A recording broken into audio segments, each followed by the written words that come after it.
చాలా నీరసంగా ఉంది, 2 days నుంచి హై ఫీవర్, కానీ తప్పదు, హెల్త్ కేర్లో ఉన్నాం, అలా సడన్గా లీవ్స్ తీసుకోవడం మాకు కుదరదు.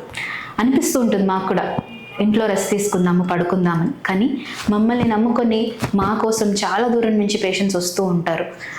సడన్ సిక్ లీవ్స్ తీసుకోలేము. నాతో పాటు ఇలా నాలాగా కష్టపడుతున్న నా ఫెలో డాక్టర్స్కి అందరికి కూడా రియలీ హ్యాట్స్ ఆఫ్. ఎందుకంటే మేము ప్రతిసారి ఎంత పెయిన్ ఉన్నా, ఎంత నీరసంగా ఉన్నా, ఎలా ఉన్నా సరే పేషెంట్స్ ముందు ఒక చిరునవ్వుతో హ్యాపీగా వాళ్ళని వెల్కమ్ చేస్తాం. అంత నీరసంగా ఉన్న పొద్దున్నుంచి రాత్రి వరకు వాళ్ళ ట్రీట్మెంట్ చేస్తాము, ఫ్యామిలీని, హెల్త్ని అన్నీ పక్కన పెట్టేసి. So everyone be careful. Season అస్సలు బాగాలేదు, చిన్నపిల్లలు, పెద్దలు అందరికీ చాలా సివియర్గా ఫ్లూ వస్తుంది.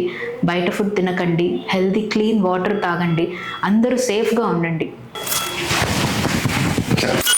బాగున్నారండి? బాగున్నాను.